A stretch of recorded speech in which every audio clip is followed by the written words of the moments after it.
using the flicker combination with the I'm offended.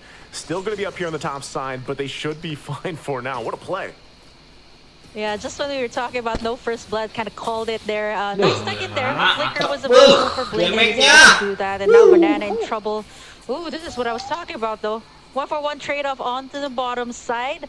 And you see kind of like the aggression of Delar, right? Going right into the turret to make sure that he gets the pick off. But again, kind of nullified since it was like a 1-for-1 trade. Here on the middle side though, Burmese Ghouls. Brusco setting things up, but not be able to get anything. Burmese Ghouls so far, they got that nice first blood. They got it in 2 pickoffs, but it's still RRQ Hoshi leading, all because of the turtle picks that they've been taking. And not to mention, look at Skylar there over on the top side, actually forcing Stitch to actually go to the XP lane instead. It's a good choice. I mean, are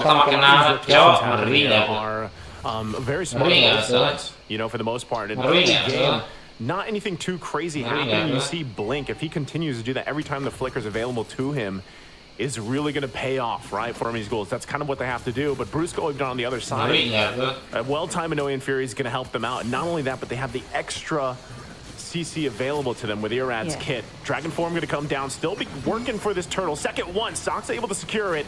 Gets a lockdown now on Irad. He's kind of stuck between the wall. He'll get taken out by Delar. And there's nothing RRQ could do there. So objective and a kill for Burmese Ghouls. I like how Burmese Ghouls also kind of like knew that Brusco there did not have that flicker, so they were so confident in trying to take down this turtle to the point that the RRQ was just like trying to find the proper setup there. We kind of see the attempts there from Irad trying to go in for the Violet Requiem and the Spatial Migration, but you know, it kind of backfired here onto RRQ, and now so far Burmese Ghouls, they've done a good job of equalizing things out. Brusco though goes in, jumps in, but look at that again. The sustainability is kind of the way, of course, NetherRealm works. It buys you a little more time, and they're going to be just fine.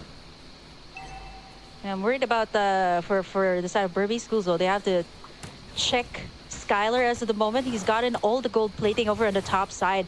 Not to mention that he's been pushing the lanes pretty fast. You did mention that this Bruno is a turret shredder, and so far he's been taking this turret down almost to 1/4 HP. They should be able to take this. Great map control here for RRQ. Great space that they've made, especially since they still need to take in the last turtle and possibly the next Lord coming into this game. But so far, gold lead, you don't see anyone leading as of the moment because everybody is so...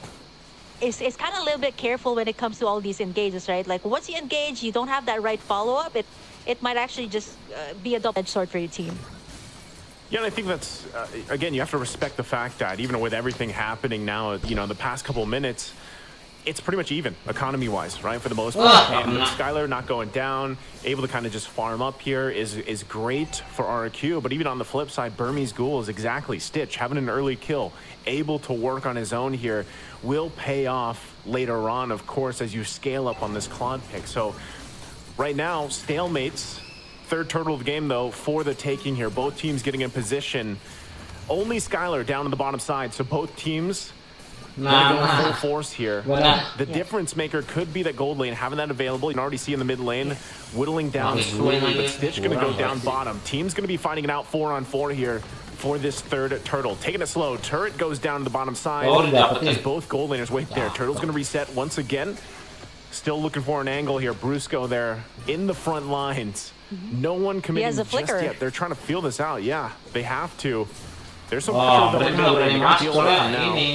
RQ still in position. Right now, Burmese Ghouls just kind of letting them take control of this space.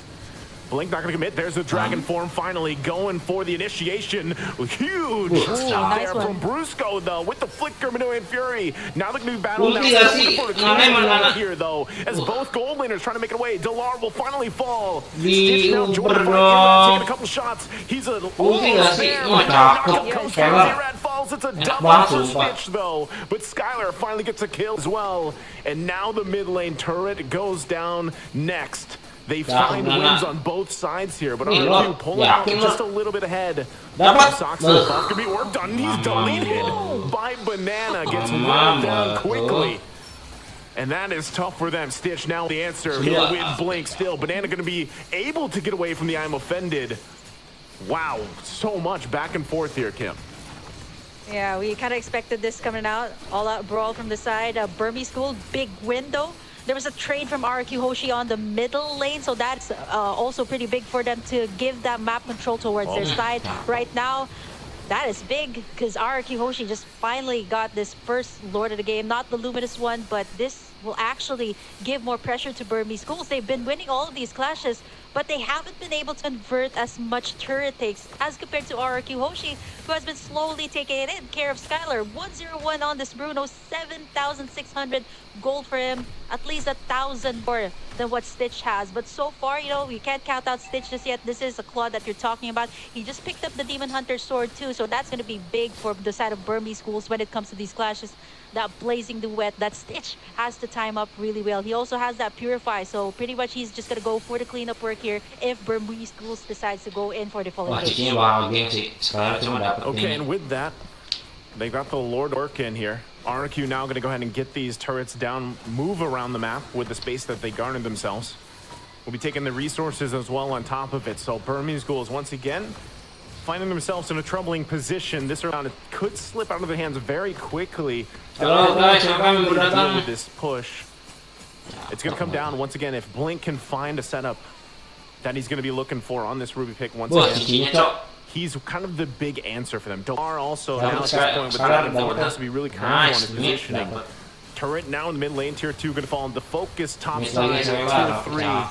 And you can already see Skylar very confidently just kind of poking down with Cam. Shield's already taken care of as well in the mid lane. But right now, Burmese Ghouls holding it together on the defense.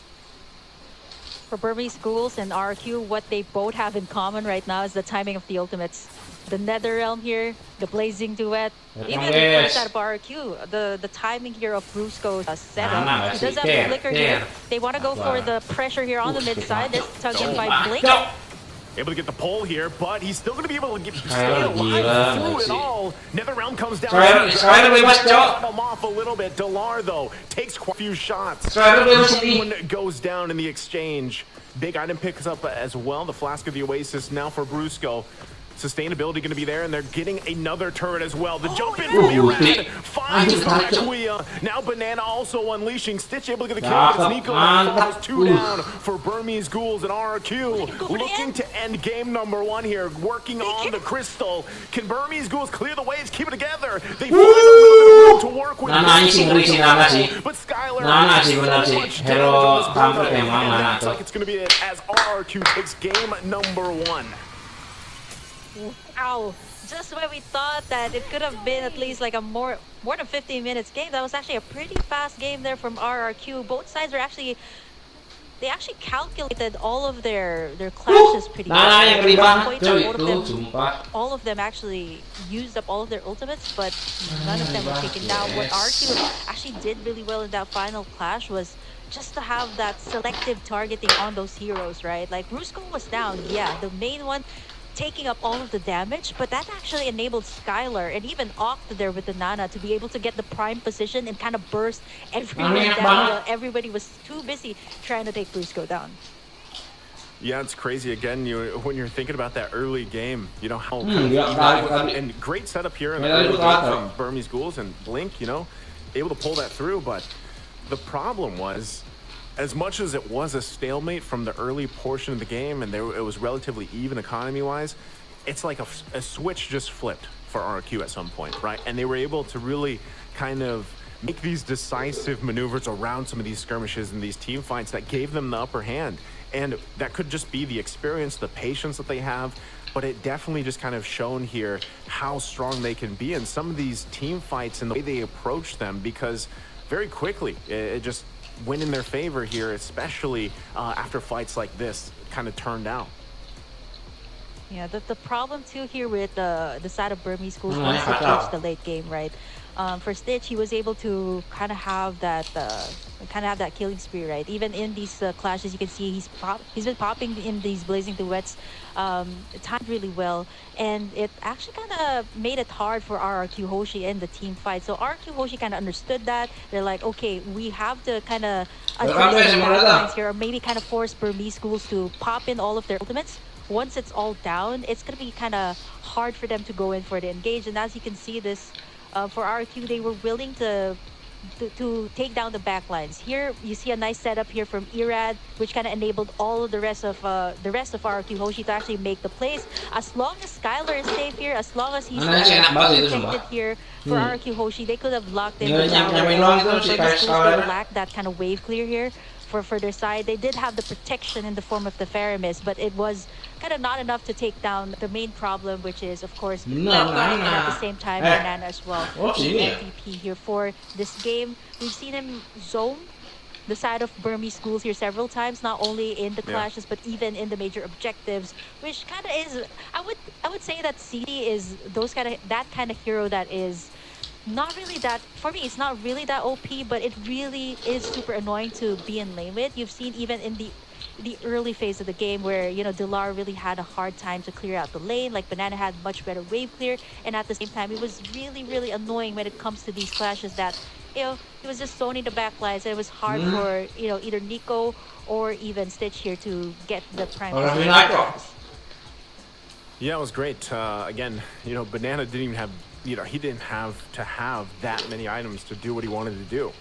You know, he had a couple locked in there on the defensive, and he was able to play around the Vengeance as well. And he was just really good at kind of playing that front line when Brusco wasn't available, or maybe Brusco had already done the Minoan and Fury combination, and there was a couple times where it looked like he was going to go down, but Banana was, you know, there then to deal with, and he's just kind of a nuisance for a Burmese Ghoul lineup to deal with. And even though, once again, when we were talking about it in the draft here, they had a lot of utility available to them for Burmese Ghouls. They had a lot of options that they could have used, and we saw glimpses of that, you know, like that's what we saw from Blink early on, and it just, unfortunately, it did not result in what they wanted. Thank you. Like, at some point, they were keeping up with RQ, and then things just kind of, you know, fell apart from there, and then you just don't have enough time, I feel like, for the Claude to build up a rather quick game.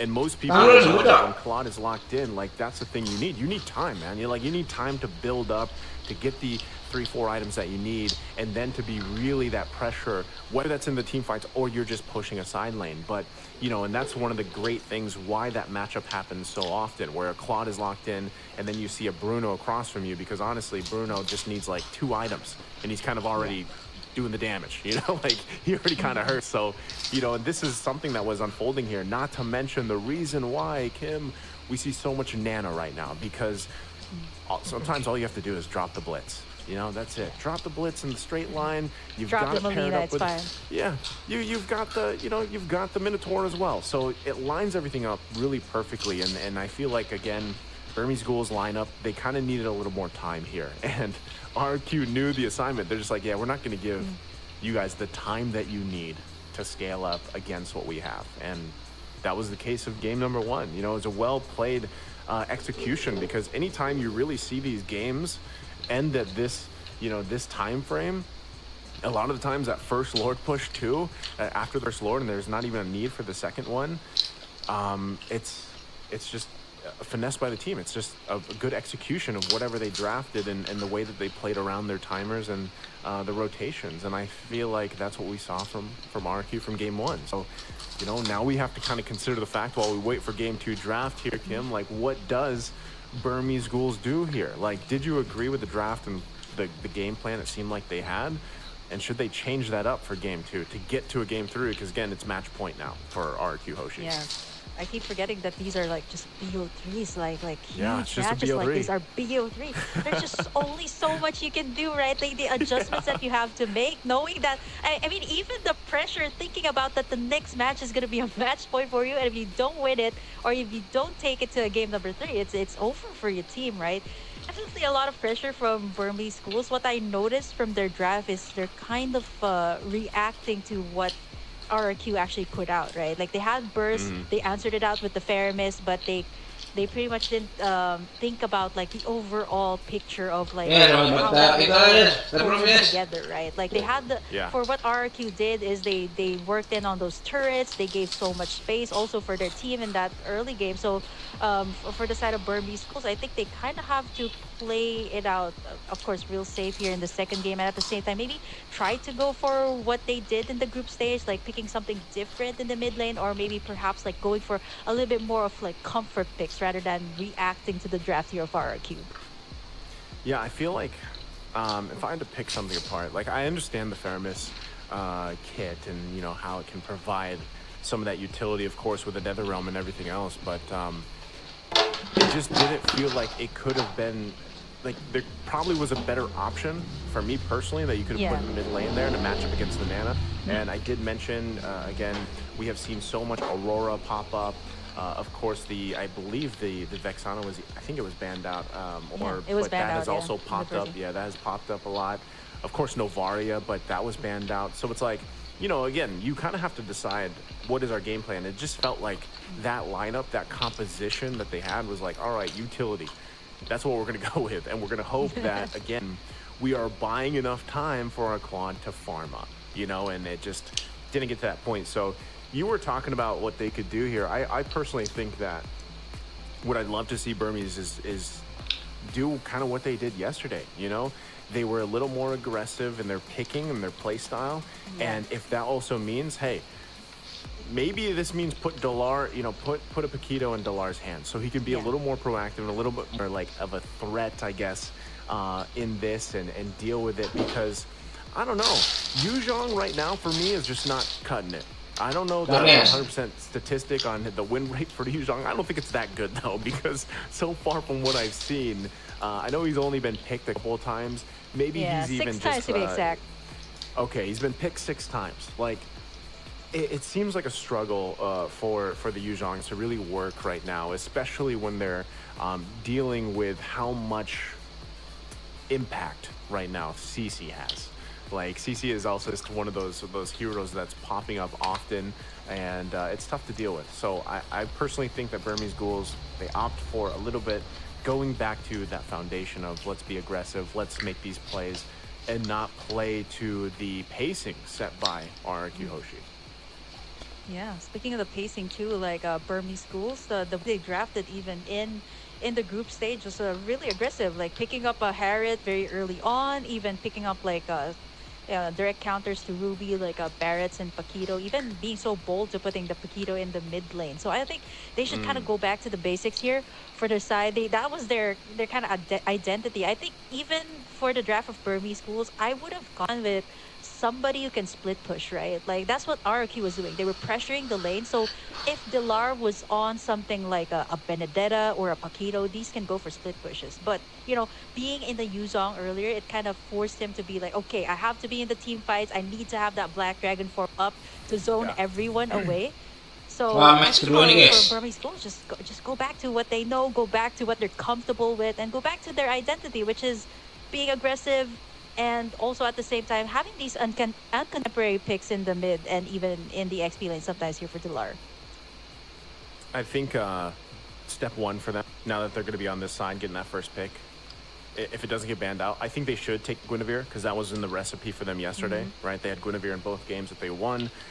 They can go ahead and start there and then build around that. But, you know, both games as well, like I said, Dilar had a little bit of a more kind of action-packed hero where he could make these plays or these setups, and if that happens, then great. Bans, though, so far, you know, the Novari and the CC being taken out by Burmese Schools is a great step also in the right direction, dealing with that. And, you know, for RQ Hoshi, they're going to be like, you know, we're going to focus on this utility jungle. We don't want to deal with that right now. And we'll see if they actually go still that way with these last bans in this first phase. What are we thinking here, Kim? Looking at BG here is you can kind of see the impact of the CC. I'm not so sure if Dilar is very comfortable with this hero, but looking at this hero pool, it's one of those heroes that can be a bit more mobile, can take care of itself. I mean, he's the general after all, so he can has to be the one to like lead the charge in the XP lane. And for Burmese Schools, I think for RQ Hoshi, they have a good idea of like banning away these utility type of heroes that Saxa has been so good at picking up. Last round was Matilda here that still I think it should be permanently on the ban list with the how shields it can give, and at the same time how much mobility it can give to the entire team. And Burmese schools, like what you mentioned, Naisu, it is going to be Guinevere first pick here for the side of Burmese schools. Again, I cannot confirm if this is going to be in the jungle. A good flex pick here coming out from Burmese schools, but for our Hoshi, they can kind of shake things up here, kind of answer out to the Guinevere, maybe pick up the Ruby, or at the same time pick up the Claude that Burmese schools actually prioritize in the first game. And there it is, right? I mean, I know I disappeared for a second. I heard everything you said there, though, Kim. But the Guinevere popping up, I think that's a great choice.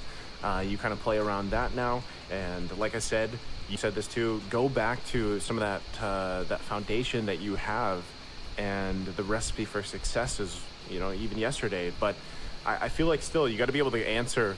There it is, the Nana. The Nana was open. So it's probably most likely going to be taken once again for RQ as they do that. And this time, too, they go with the Claude themselves. So this could be something where it's like, all right, Burmese Ghouls, do you actually want to go with that similar matchup? Like, do they want to lock in the Bruno, and deal with...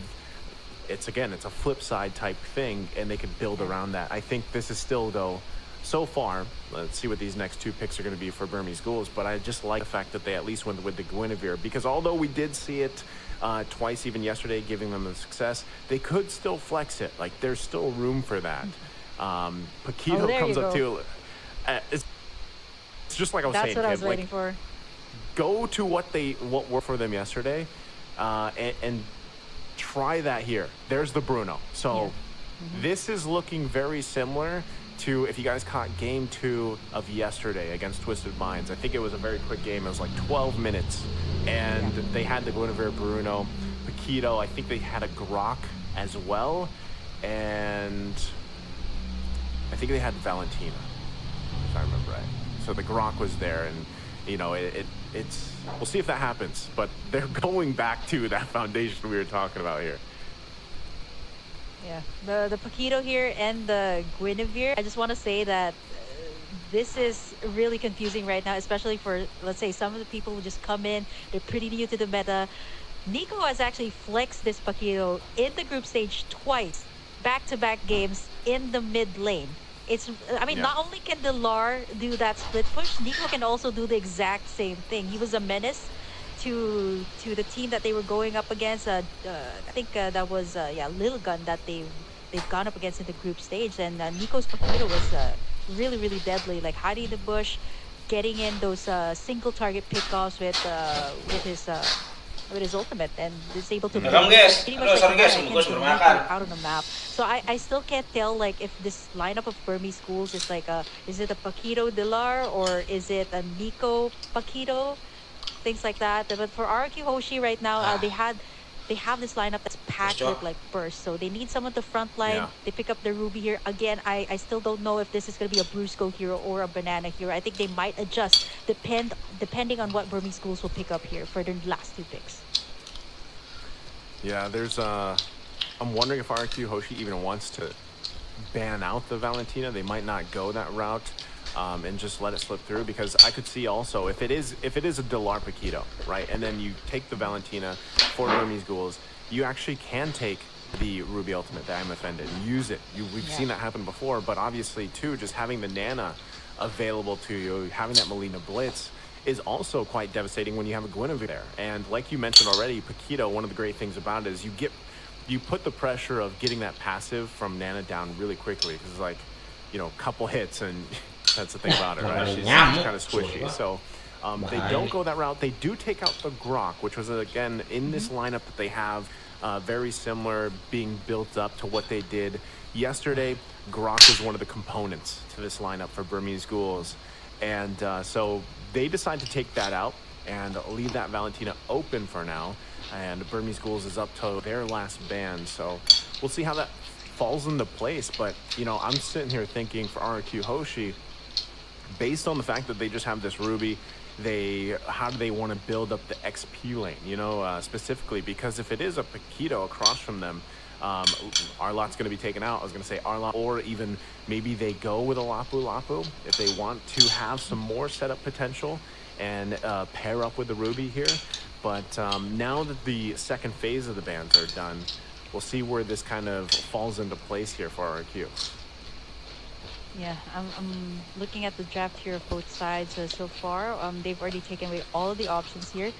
Even got all sides covered by taking out the Grok, like just kind of anticipating that might be another thing that the Burmese schools might pull off here in this match point for RRQ.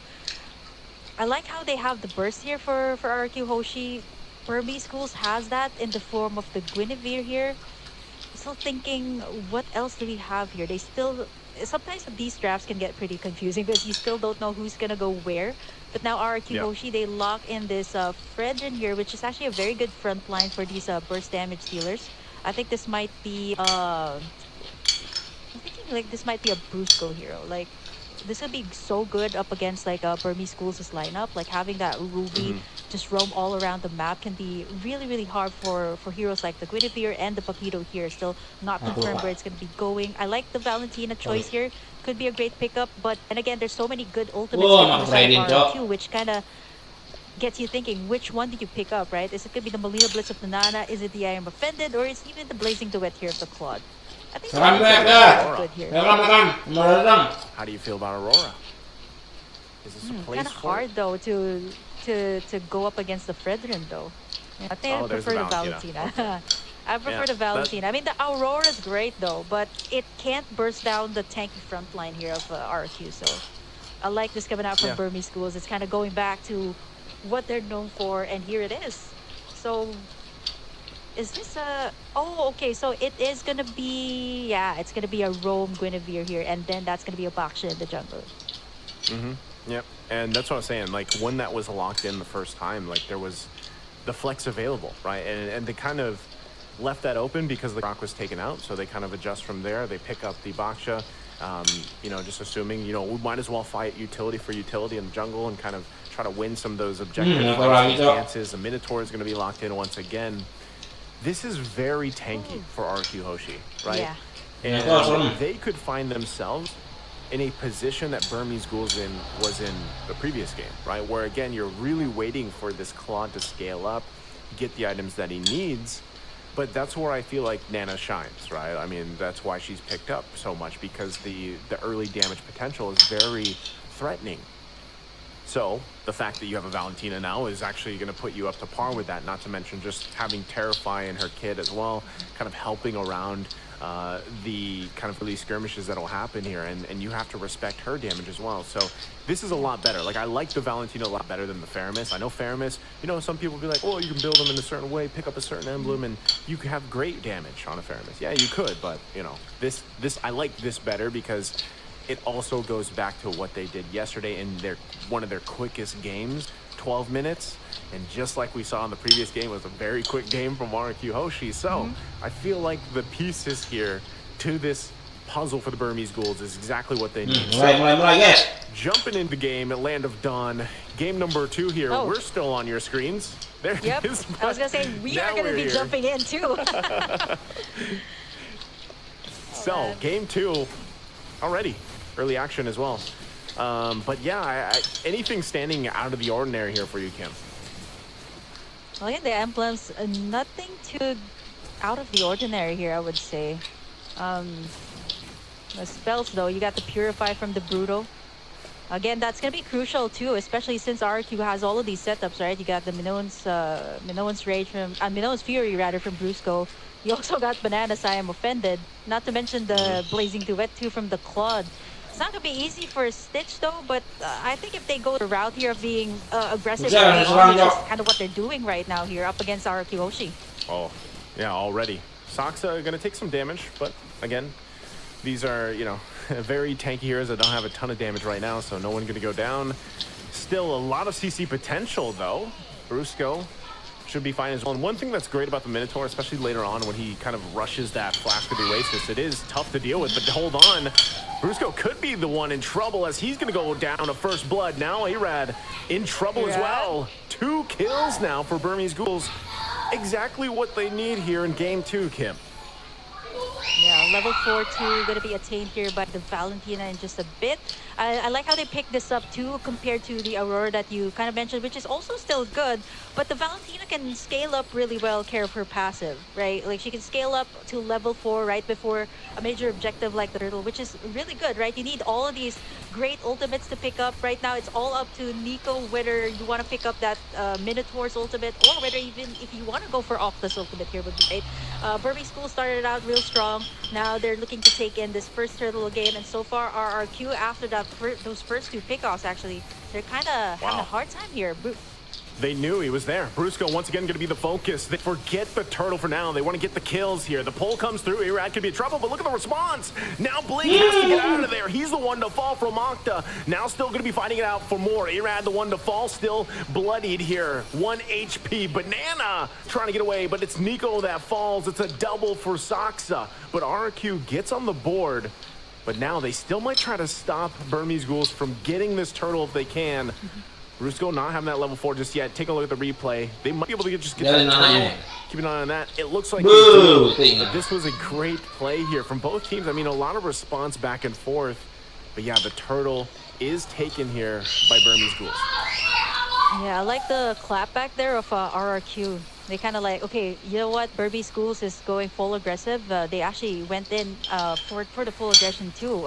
Brusco actually flickered out there. Oh. What's really hard here too for the side of Burmese Schools is like the tanky front line. Like we're starting to see the damage coming out from the Nana, which we'll see even more later on. Like 2 kills already for Octa here, which is kind of something that Burmese Schools have to watch out for, especially in these classes. Even here on the top side, we have to check the laning phase here of Stitch and Skylar, and so far Skylar has been doing well up against this Bruno as compared to earlier. Like a lot of poke here coming out from both of our marksmen. Yeah, he's got to be careful here though. I saw Saxa rolling in. Still hungry for it though. They should be able to protect him. Good rotation and response from RQ right now. Also, the fact that I don't know if they still want to put the pressure here, but like you mentioned, Octa having those 2 kills early on will help him skill up pretty well. He does just have that magic penetration for currently the arcane boots, but he'll still be working around building up. And it looks like Burmese Ghouls still wants to put the pressure here on the top side. Irad gonna spot Blink out, trying to get a little bit of extra gold here for Stitch, but ultimately resulting in nothing for now. Yeah, you see how Burmese Schools also position themselves over on the top side, right? Kind of anticipating that RQ Hoshi might actually create some pressure here up against Stitch. As long as he's fine, right? As long as he's able to get in his first 2 items, that should be good. Which is actually pretty much what the Burmese Schools has been doing so far here. 4 minutes in, they've been taking all of the turtles, and not to mention, like I want to point out that Saxa has been getting all of the kills too, which is really good for a Baksha here in the early game. It's not easy, right? To have this Baksha. You got the Nana, you got all of these frontliners, you got the taunt from the Fredrin, so it's not gonna be easy to go up against them. But for Burmese Schools, as long as they can keep this up against RRQ, have this early take-ons onto the turtles, winning in all of these clashes, they should be okay. You see Nico actually popping in. Wow. With the Nana, but it's going to be Irad actually stealing it away. Yeah. And Delar still wants some more, though. He's the one to flicker in. Now Nico jumps in as well, trying to find him back, but on the run, Appraiser's Wrath comes down. Flickers in. Delar somehow still alive. But Banana goes in and gets the kill. Still going to be looking for more. They find Blink as well. RRQ able to find 2 kills. When really, I mean, Burmese Ghouls, they didn't have to go for that. Yeah, for the side of Burmese Schools, I think RQ Hoshi knew that they're going to be aggressive.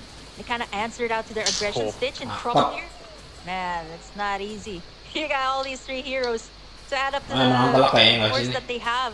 And now, RQ Hoshi right now, a little bit aggressive, going to the jungle side of the Burmese Schools. Yeah. Okay, Nico not going to be able to connect on his own. I'm offended, but Brusco now taking the brunt of the damage. Still, will he be able to get away? He doesn't as Blink gets the kill. So still, a lot of back and forth here from both teams. Kim, economically though, it's pretty much even with all the action here. And now it's the 5-5 even across the board. Yeah, if the economy is kind of equal, what you kind of take a look at is, do they have the map control? How's their gold laner doing? And so far for RRQ, this is what they did in the last game, right? Getting in that map control is so vital for them, even though they didn't really win those early game trades up against Burmese Ghouls, they managed to be able to take in the space. And mind you, this is a Claude you're talking about. Blink, gonna try to go in for Banana here. Oh, he's actually okay. He is not going to be able to get away. Great setup once again. Spatial migration into the Requiem. Able to get a kill now on the bottom side. They're going to focus here. Putting the pressure still. Like you were mentioning, you have to look at who has this kind of advantage, right? And space-wise, yeah, it's RRQ. They've got 2 turrets. Burmese Ghouls, though, they don't care right now. And they're going to be making their way to this next objective, the turtle. If they can secure this one, it'll help them just a little bit deal with this. But right now, look at this. RQ doesn't want to go ahead and just give this away. They want to fight for it and get this positioning. Burmese Ghouls get the first turret for themselves here on the top side with Delar doing the work. But nothing committing just yet. They're going to back off. Sox are going in with the rest of the team. Nico has the guy offended himself. Goes in right for Brusco. Brusco waiting for the team to come in. Delar goes in. 1-2 punch. Gets the kill. And Brusco out of the picture here. Now down a member. Burmese Ghouls for the taking for this turtle. Unless RQ Hoshi can do something.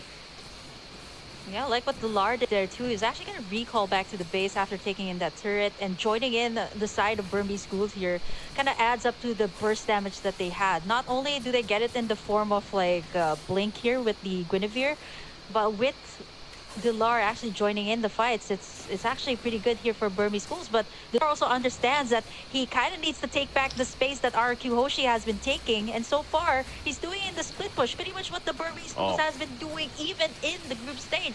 Here comes the last turtle though. Blink could be in trouble here. Skylar going in with Blazing Duet, gonna force him back. Irad able to get the turtle though off of it.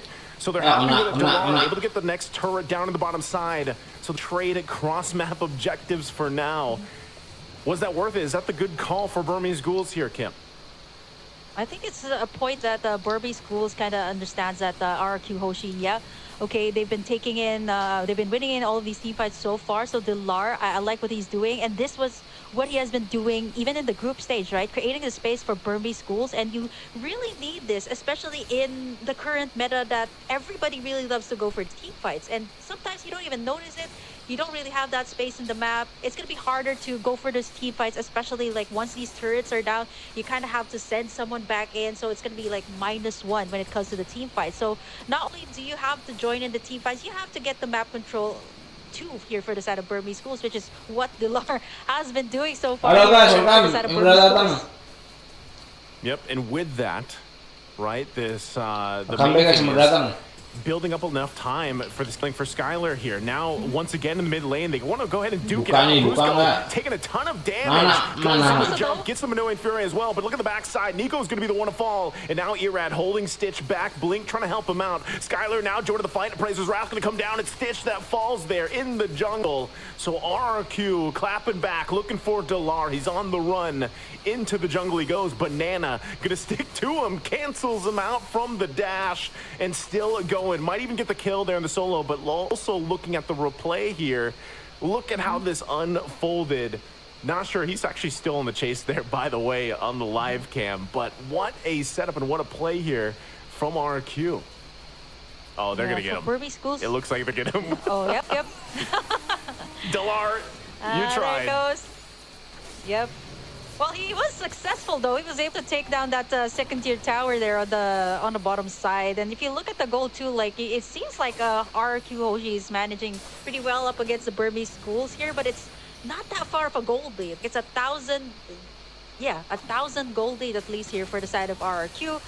If they manage to take this Lord, this should be at least a little bit more space for them to take in at least all of the second tier taps here for Burmese Ghouls. Again, the space for their side, and not to mention, like if you look at Skylar's stats, 203 on this Claude, you saw in that last replay that he was already shredding apart all these tanky front lines that the Burmese Ghouls had with just one Blazing Duet. Yeah, and with that, I mean, this is where you want to be. 11 minutes in, you're quite beefy on this Claude here for Skylar, and it's showing, right? A lot of the times, even if Brusco was out there, you know, some people might be like, oh, Brusco, what are you doing? But a lot of the times he's actually able to be a nuisance so much on this Minotaur that he's able to get a lot of resources out, and then Skylar able to shine later on with the setups, and of course, that's just how it's now that they're playing around this Lord here. You can see Delar still putting the pressure on the top side. Yep. He picks up the Malefic Roar. He's going to go ahead and try to get that, but there's the tier 2 going down in mid lane. Irad keeping Saksa there at bay. They might want to respond to this. If he still gets to that base, it looks like Skylar's going to go back. Lord is going to get worked on, though, but not the mid-turret in the base, half health. Now Dolar might be making his way to cut them off here. Conceal play going to be used as well, but it gets spotted out for now. They don't commit. So, again, Dolar is just trying to find what he can here, Kim. Now it seems like this was the same case. Like this Paquito seems to be a staple choice here for the Burmese schools, not only for Delar. There was also a time in the group stage that this was the thing that Nico has been doing. And taking a look at the items here so far, it is going to be, wow, Skylar at least leading in terms of the gold lead here right now. 9,700, nearing already 10,000. That is way far from what Stitch has. 1-2-0 on the Bruno. He's already gotten that Wind of Nature too, just in case he gets picked off here or gets into like a head-to-head here with Delar. Having that Wind of Nature is going to be crucial in the team fights. It's going to be clutch, right? That's what that's going to be. And like I said, when Claude gets to this point, you have these 4 specific items locked in. It's really tough to deal with because you also got to catch him, right? The way that he's going to use that BMI to kind of get out of some of these situations. Octa picking up a Divine Glaive as well. Minoan Fury with the flicker combination goes through. Look at them getting whittled down. Saksa could be in trouble. There's the knockup though, and he's able to get her out with the BMI. Now Saksa the one to fall into the jungle. Delar trying to get the punches off here, but he's got to respect the damage. I'm offended, not going to connect. And they might still just pull it back. Still 30 seconds away from this Lord, but RQ finds a kill. Yeah, the swing of the gold too from 38k for the side of RQ. Then it swooped all the way up to like a 4,000 gold lead right now, just with that one shutdown onto Saksa, which is exactly why RQ was willing to commit that clash. Like Saksa was right in the middle. Skylar having that insane amount of burst, plus Octa too. So it's not going to be easy for a boxer to just roll in when you have the Molina onto him. Actually, if you take a look at the replay, you might actually catch it. He gets in that Minoan sphere from Brusco, and at the same time, it really set things up here for both Octa and Skylar to just free hit him. Now, it's going to be the first enhanced Lord of the game. 14 minutes in, RQ Hoshi going to be starting it up.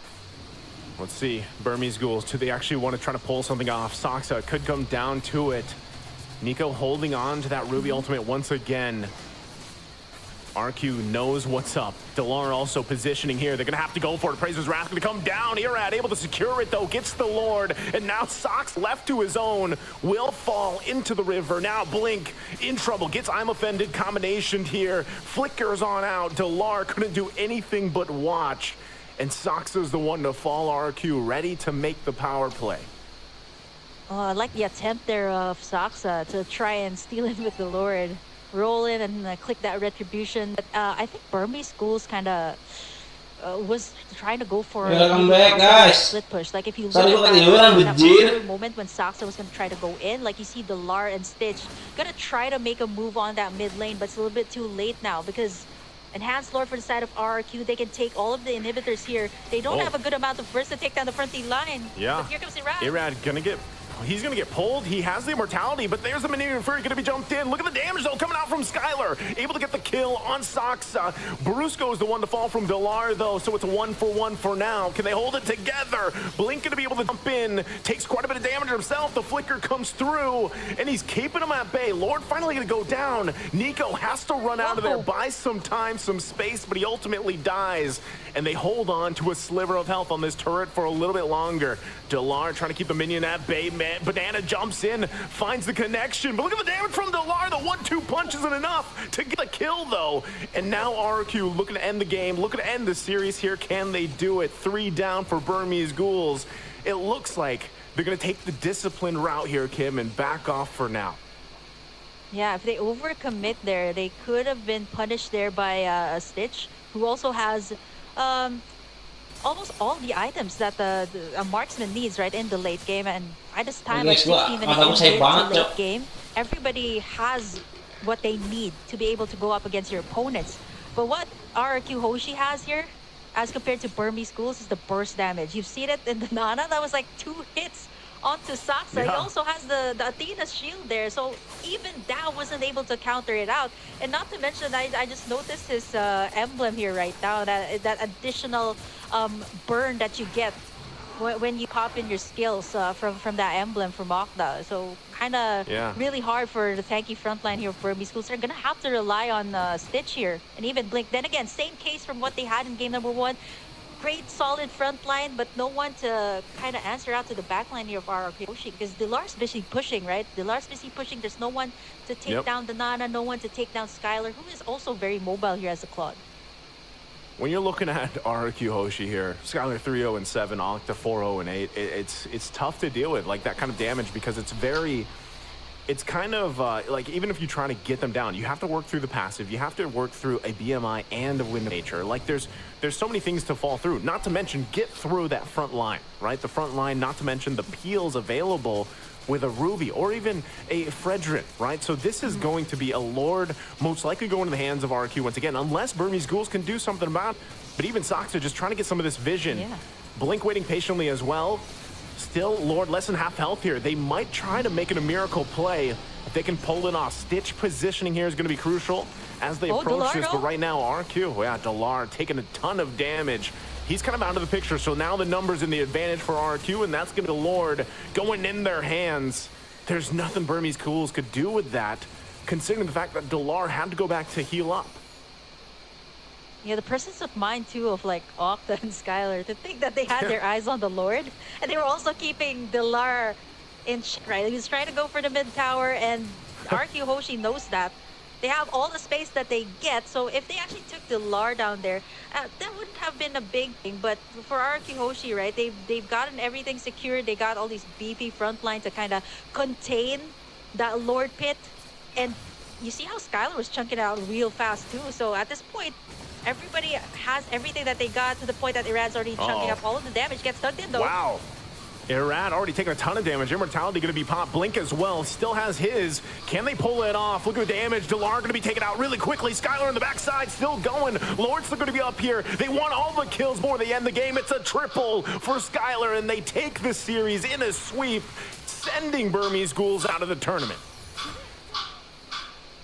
To think that we thought that Burmese Ghouls going back to their identity, it did work out for them. Actually, it did. They took back the space early to mid game, but unfortunately for the side of RQ Hoshi, the damage when it came to the late game. 2 bursts coming out from the Molina Blitz, and at the same time they had to deal with the Blazing Duet. And mind you, they haven't shut down Skylar or Octa that entire game, so that already sends their gold lead all the way up. Without the shutdown gold, without the items, it was really hard for the side of Burmese Ghouls to bounce back. I mean, even taking a look at the highlights here, like you said, Kim, there was some moments, once again, from Burmese Ghouls that looked pretty good, but every single time, I mean, this, as we jumped into this highlights, like we're already minutes into the game, and RQ Hoshi just had an answer for so much of this game. And really, again, this is really pointing out why Nana's so strong in this current meta. I mean, it was impossible for anybody to get to Octa. And then that was the kind of thing that we were talking about. You know, Delar was really trying to put pressure around the map. Yeah, he was able to get some turrets and actually get some space to work with. But even with that case, like, there was no opportunity really for Burmese Ghouls to punish, because the lineup that they had to work against, you know, and great setups here. A lot of the times, Brusco doing what he has to do on this Minotaur pick. Yeah, I mean, he was the one that's soaking up all the damage. I mean, he's the first one taken out. Like, if some people would argue, actually, what is Brusco doing there? He's actually the one making Burmese Ghouls actually waste their resources on him. If not him, it's actually Irad, to the point that I actually thought that Irad was the XP lane here, the one zoning away the side of Burmese Ghouls. And by the time like Skylar and Octa already had all their items, all they needed to do was make sure that they had the prime position at the back. And you see that, like, you see there were times that Delar actually tried to go for Octa, right? But he had to deal with the passive too of the Nana. Like, oh wait, no, I can't take it down yet. It still has that passive. And it's really what makes it difficult here for Burmese Ghouls too. The damage dealers of RRQ Hoshi were so hard to catch. Like Skylar, you could just BMI out. Octa here has that passive, plus the tanky front line here for RRQ Hoshi. That was also a big factor here why Burmese Ghouls couldn't really answer it out here up against the side of RQ Hoshi once it reached the late game. Yeah, it's tough. I mean, again, looking at the lineup that they had, Burmese Ghouls, it looked like they could have, you know, pulled through, getting them to game 3, but at one point in the game, you know, it just got so far out of hand for them that it was tough to deal with because space-wise and everything else, it's just tough to deal with. And then you have Skylar here on this performance with the Claude, just on point. He got time to farm up because of the fact that you have this Nana able to provide such a threatening presence in the damage department early on. And a lot of it, like I said, and you mentioned this as well, Kim, like, you have Brusco doing what he has to do, you know, on this Minotaur. And sometimes, like, he's going down. Like, that's his job, right? So people are like, well, Brusco, what are you doing? Well, that's his job. And it was paired up really well, allowing Octa to not die, to stay in the position he had to, and buy time. Again, that 11-minute mark in this game was where Skylar, like, pulled through. He had 4 items. He was able to unleash. He was able to do everything he needed to on this Claude. And so, again, it was just really well orchestrated from RQ Hoshi and taking this series in a sweep. Yeah, for both Brusco and Irad, they kind of understood the assignment here. Okay, yes, we need to be the ones tanking up the front line. For the side of RQ, what they had was like two setters here. Yeah, if Brusco was out, right? If Brusco was down, most of the time you've seen him in clashes, he's down. It was Banana also setting up the place here. But ultimately, I think what made it really hard here for Burmese Ghouls is that no one really dealt with Octa and Skylar by the time it reached the mid game. There were attempts here from Dilar, but again, it was not easy, right? Like, you've seen the items of Skylar. You got the immortality, you got the BMI to kind of get you out of those sticky situations, plus the Nana. Again, the passive, everybody knows that it is really hard once that is up. You can't, it has that second life when it comes to those clashes. So no shutdown gold, insane amount of burst damage from RQ Hoshi.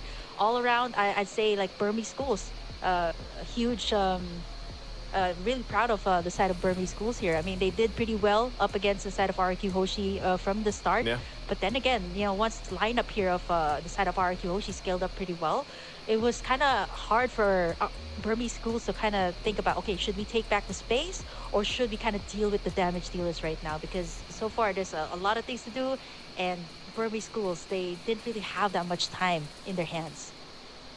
Yeah, they again, they got to be proud of it.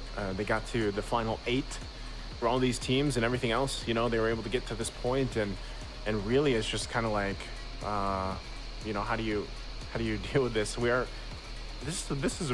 seeing a video here, so okay, we got a glimpse of it. I don't think we're going there just yet, but what I was saying is, Burmese Ghouls, they get to this point in the tournament. They had some amazing games throughout, and I would say they just take a lot of what they learned here and kind of take that as a lesson as they proceed for the rest of the year. There's a ton of MLBB action like this year, and we're just getting started, right? So just great job, great performance from them, but ultimately that's the nature of competition. Burger Kim, like, someone's got to go home, you know, eventually. And now that we are just waiting to see exactly what happens for the rest of today, of course, our next matchup is going to be in a little bit, and that's going to be AP Brennan Homeboys. I'm sure people are, you know, really excited about that. So again, that was the first series that we had here between RQ Hoshi and Burmese Ghouls, ending in a sweep. I was hoping for the 3-game series, but unfortunately that didn't happen. RQ Hoshi looking strong as ever.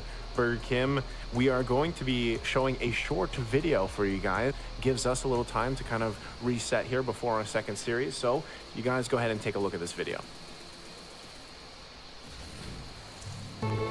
In a world that seeks a balance between metaverses and healthy lifestyle, video games and traditional sport, live shows and web entertainment, we found the only way to harmony. Introducing a new era in the realm of sports, Phygital, a revolutionary fusion of the physical and digital worlds. This is an unparalleled mix of the most exhilarating and dynamic youth sports disciplines, all integrated with popular video games and cutting-edge technological devices. This unique sports format is accessible to all. Anyone can participate in Phygital competitions. Any sport has the potential to evolve into a Phygital experience. Football, basketball, hockey, racing, martial arts, shooters, and many other sports have successfully adapted to the new reality. The 2024 Games of the Future is a global multi-sport event that represents the pinnacle of phygital sports worldwide. The event is attended by best clubs and teams, bringing together 2,000 participants from over 100 countries. It marks the beginning of a series of top phygital tournaments that will take place annually worldwide. The current official program of Games of the Future includes 21 innovative disciplines. They are classified into 5 groups, which we refer to as challenges: sports, technology, speed, tactics, and strategies, openness, show, fun, and healthy lifestyle. Coming our way is the exciting phygital era. So stay tuned, join our global phygital community, and come over to the upcoming Games of the Future. Emerge as winners and heroes of the new era. Games of the Future, made for young generations. Ladies and gentlemen, welcome back from that very short break here in that video. Kim, we just witnessed the first series of the day, of course. Like we said, it was RQ Hoshi sending home Burmese Ghouls out of the tournament in a sweep. And now ahead of us, you know, we have the next matchup that I know a lot of people have been waiting to see unfold here, and that is going to be AP Brennan Homeboys. So, Bird Kim, now that we've had a couple of minutes here to reset, how we feeling? I had a very quick break actually, and then dashed back in. I was like, oh no, is it time yet? It's nice you're gonna do this solo. Yeah, actually got back here in time. Just you saw me adjusting my microphone, but just in time to see this rematch actually from the side of AP Brennan Homeboys. Did you cast that? Rematch from? Yeah, I did. Like yeah, you did. You did. Yeah, I did. Yeah, I cast that one. It was a 2-0 for 2-0 in favor of AP Brennan actually. What can we say about AP Brand? You know, it's just, I feel much like a lot of people, already. much has been said about the squad of AP Brand, and you know, I have to say, as someone who has watched a lot of their world tour in a way, they are a team that just, you know, how they play in game. It's very apparent that their synergy is the same outside of the game.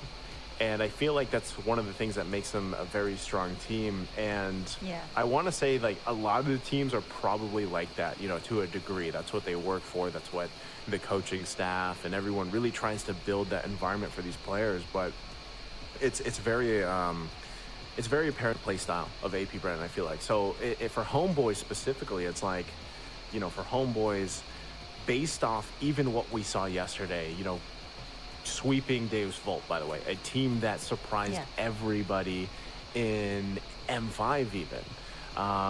That says a lot, you know, for Homeboys. So it's like they are in a way, I know it's been a day, but like they're on fire. You know, they're feeling pretty good about what they did yesterday against Deus Volt, and they did it in, I think if I remember, it was not super quick games, but I think there was one a little bit longer, closer to the 20-minute mark, and then one that was under the 15-minute mark.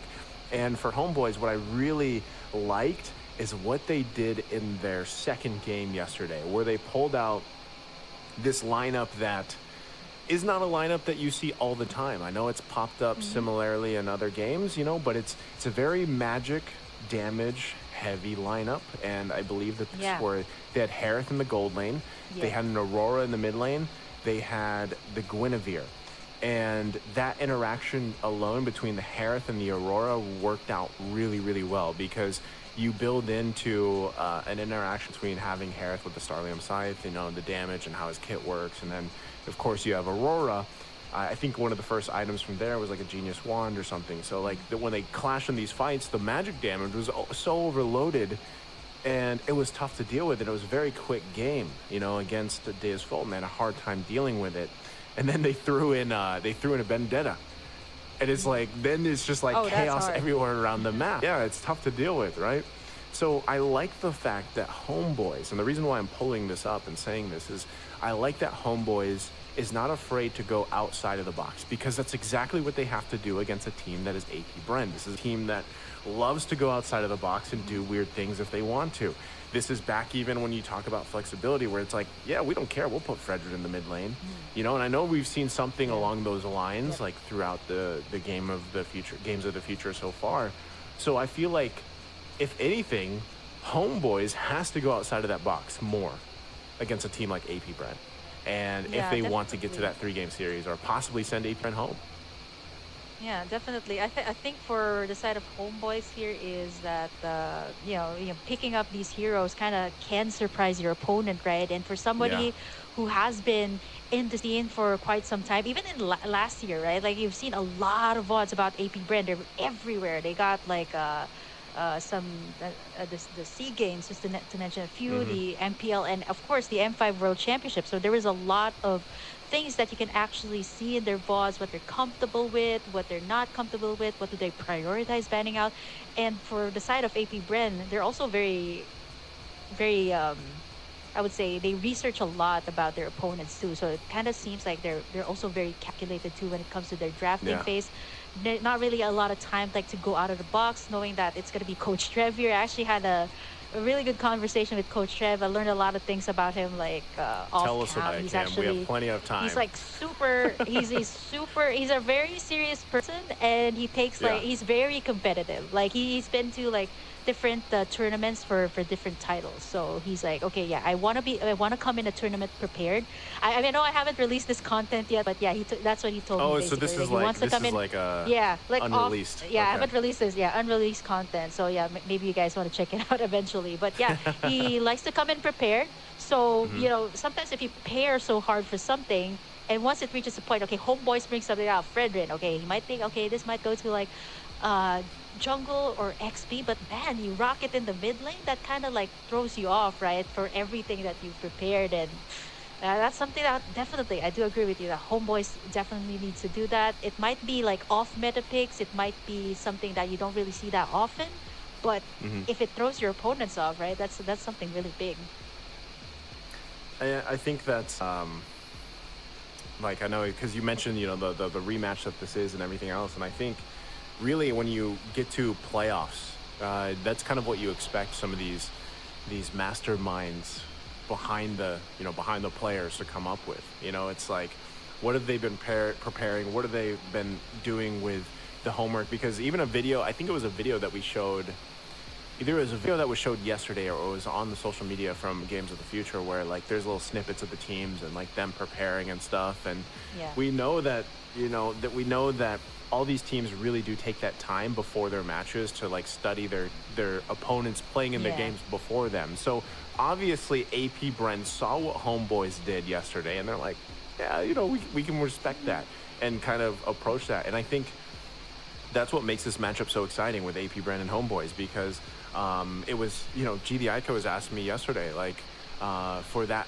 region specifically over in Malaysia, you know, where Homeboys really, over time, over the seasons, like they surprised a lot of people in their improvements over the seasons, right? Because that was also a region that was, I mean, there's specific teams and players that were so dominant for so long, you know, and then you have some of these guys, of course, Homeboys and everything, really rising up, and they have a huge also just support, like social media wise, and like the people involved in that organization. So it was really, and not to mention, I love the name Homeboys. You know, it's just such a cool team name, by the way. It just rolls off your tongue like that, like Homeboys, it right? Does, it sounds right? like a team you can approach. I've actually been to Malaysia, and I've actually casted the Homeboys game, but with a different roster, right? I want to look at the roster too of Homeboys here. They're playing with Nets and Udil here in this lineup. There were times in the start of the tournament where it was a little bit shaky, like chemistry. Like, this is the time to build it, right? I think this was the first series that they've ever had was up against AP Bren. So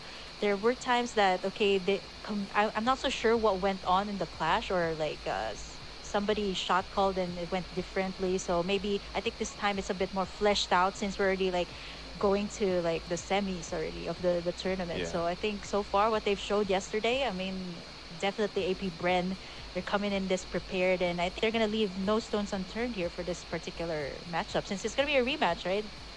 Yeah, Let me ask you this, because you brought it up already, and I guess this is a hot topic of discussion. And the fact that Homeboys, does have nets here, the impact wise that he could have on this lineup, because like you said, it was a different roster, but you casted some of the games personally over in Malaysia, and I'm sure you've kept an eye on them.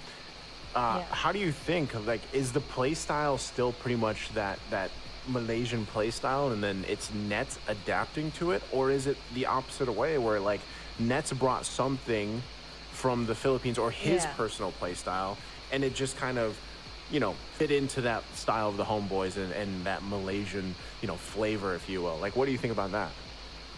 Yeah, I think Nets pretty much fits to like the Malaysian flavor of what Homeboys has. Like the first time I went to Malaysia, and everybody there, like, for the casters, are like, Their don't be food's so surprised good. because, apart from their food, they were telling me, okay, don't be surprised if you see the clash, like, it goes, like, it keeps on going, right? Like, sometimes if you see the clash, they are not, I wouldn't say they're not that disciplined, but it's more of like they want to go for these all-out clashes. And I think for Nets, he's that kind of gold laner that is not afraid to, like, first pick his hero. Like, we've seen it several times, like, even in the game of AP Bren and Homeboys, like, they prioritize the Harriet when all of the other marksmen were still available. Like, he's like, you know what? Yeah. Let's not go for that. Let's go for my comfort pick Harriet, which actually did pretty well in some of the games. They just weren't able to close it out. I think it was all about like the map control that the opponent had, but eventually like what Nets actually brings to the table here is kind of like the Filipino playstyle, right? The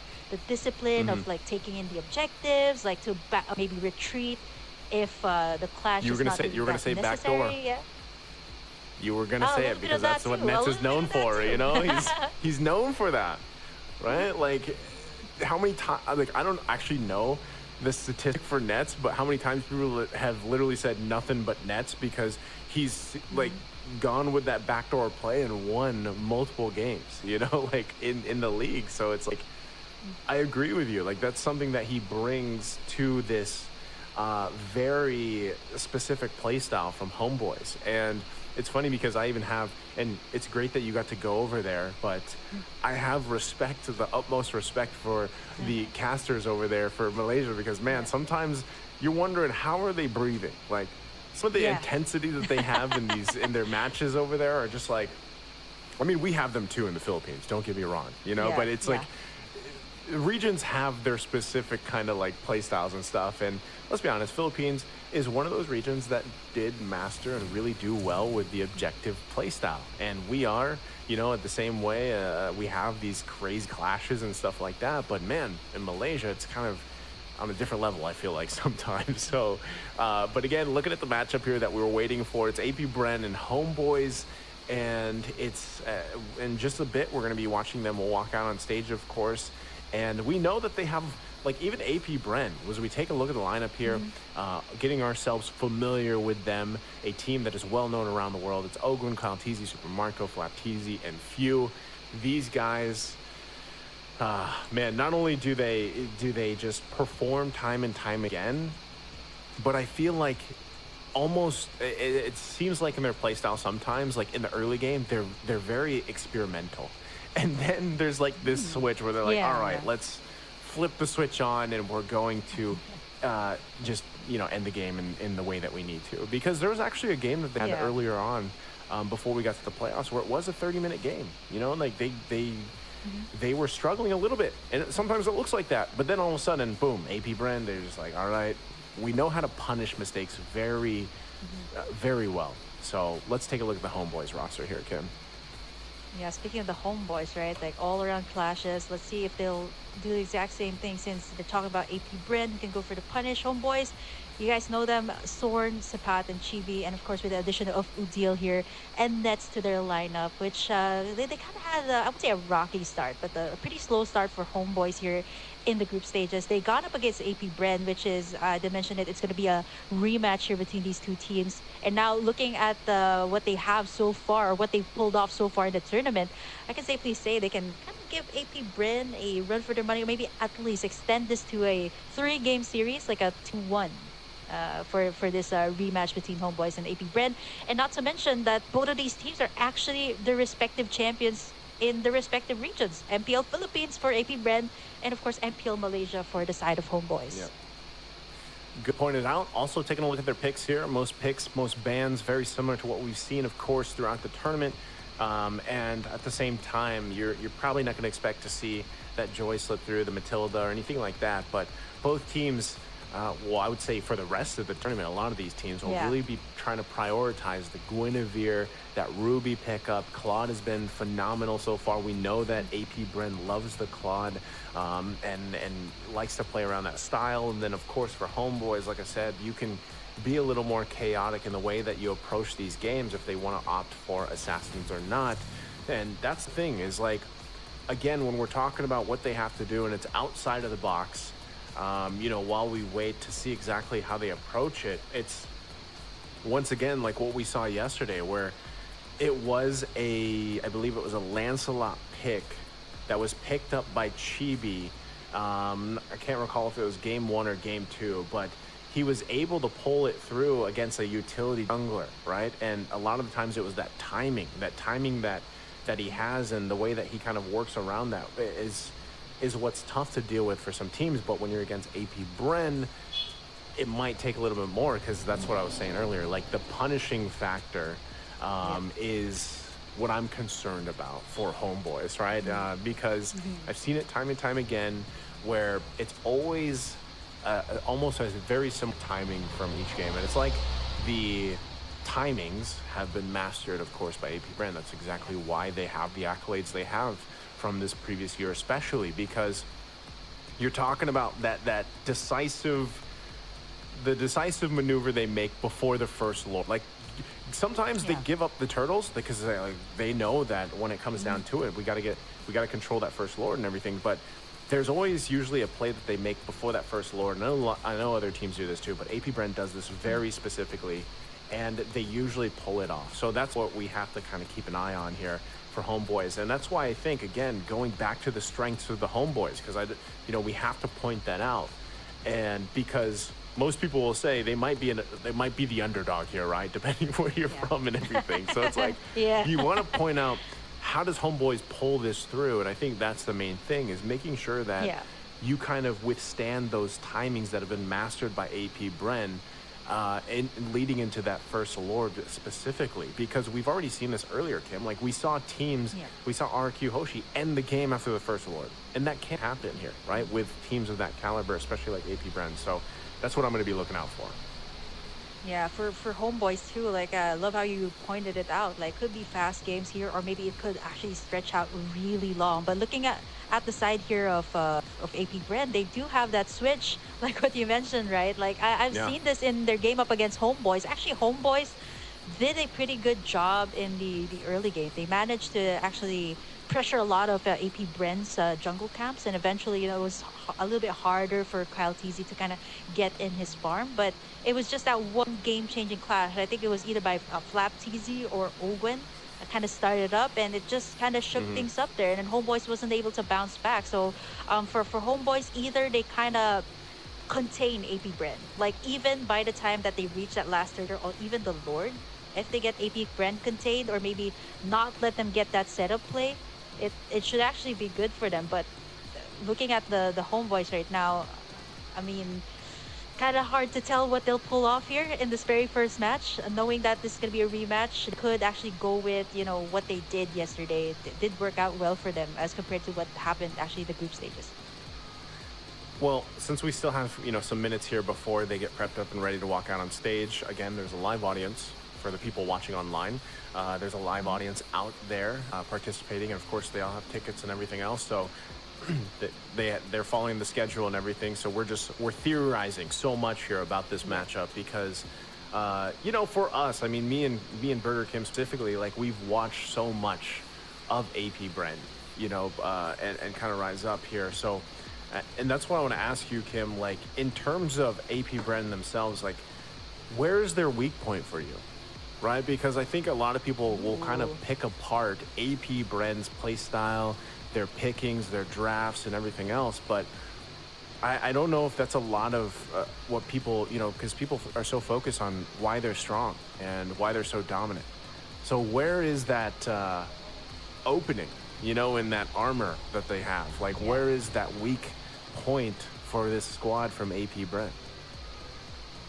I'm not saying that anyone kind of like everybody pretty much has that vital role for the side of AP Bren, right? I'm thinking, should homeboys kind of go for that selective like kind of targeting, right? Like, do they just kind of limit out like Flap TZ, or do they limit out Ogwin here, or do they limit out Kyle TZ? Because everybody still has like a very very important role here. But looking at like the meta currently, right? Like maybe it should focus around like Flap TZ or Owen. Not that I'm saying they're the ones who completely change the tides of the game, but they're heroes. It's what's working in the meta right now. So maybe they can kind of look into that, kind of make sure that they put that pressure on that XP and even in that roam position. Speaking of AP Bren, here we have it. There's gonna be their lineup here.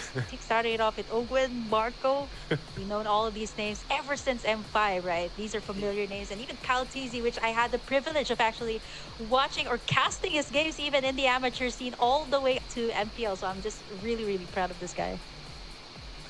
Yeah, they have grown so much as we see them walk out on stage, of course, in their jackets and all. Again, these guys have been enjoying their time out there. If you follow them, any of these players out on social media, you know that they've been really enjoying the visit right now. As they get prepped and ready here once again for this matchup to move on forward, they look like they're in high spirits. They're feeling good. You know, they've got some fans out there as well, of course. But going back to it, you know, that, and before Homeboys walks out here, that's the thing. I think, you know, you really kind of have to focus on the draft, but also draft wise, you only have so many picks, you only have so many bans. You know, you kind of have to just pick what you're confident in. If you're Homeboys, as we see them get prepped and ready to walk out here, but knowing that there's probably a curveball coming from AP Brand in some form or another that could work out in their favor, you just have to play at top of your game, you know, for Homeboys. And it's for, you know, however long it's going to be, whether that's 11 minutes or 30 plus minutes, you've got to be able to have that mental fortitude to match AP Brand. And, you know, that's what I love about how they tie in even this, like even Games of the Future, the phygital is combining the physical with the digital, right? And I feel like AP Bren, that's one of their like core values, right? Because Coach Ducky was all about that. Like, you guys need to lift weights, be in the gym, because it makes you physically stronger. And there's a question and something that I've been asked before too. I believe the physical comes before the mental, because your mental gets stronger based on your physical, right? And depending on how you view that or not, like that's something that's happening here. And I love what Phygital kind of pairs in together, because it's that concept, right? It's that ideology. And AP Bren is a team where in these long extended games, when sometimes they might be down and out, they're able to keep that fortitude and pull it for the win, right? Again, even speaking about their last big tournament win was a 7-game series that went to like what, 2 in the morning almost, you know? I mean, like against 7 games straight. 7 games straight. You know, and that takes a certain level of mental fortitude when you've been playing in games for days and days and days. So, you know, that is still a very strong point here. And why I'm saying, like, AP Bren, they don't have many weaknesses. They obviously do. Every team has a weakness. And I think you just have to be comfortable enough in your team, in your skin, in your teammates, be able to pull something off confidently against a team of this caliber. Homeboys is definitely there. Like, they have the ingredients that they need. It's just, obviously, all of it starts in the draft, which will be upon us in, you know, very shortly here. And that's where we really see how things are going to unfold for them. I would love to see this Burger King where Homeboy, game 1, pulls an unorthodox lineup out that actually works for them and throws AP Bren off their feet, you know, off balance for a little bit. Like, I would love to see Homeboys do that. It's just, I don't actually know, like, if they're willing to go that route here in this high-stake matchup. Again, best of 3 single elimination. Yeah, it's going to be really hard too. Like, you know, pulling something off in a crucial matchup like this, like it's already eliminations. You're going to be out. It's no longer the group stages.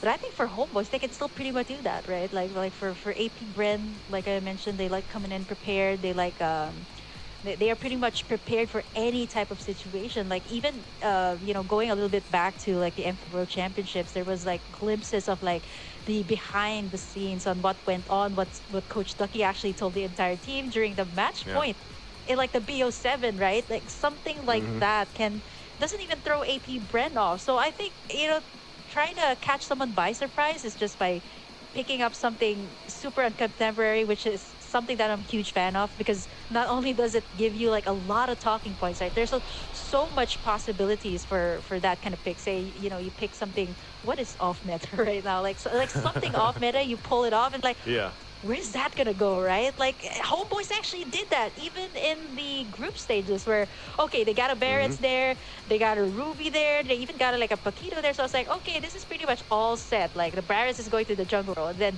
boom, they pick up like a Hellcurt for their final pick, and I'm like, wait, where are the rest of the heroes gonna go, right? Like, yeah, that's what we were talking about before we actually headed into the match. So that was really pretty interesting and very bold, I would say, coming out from the Homeboys, which is something I'm a huge fan of. And that's what it's going to take, right?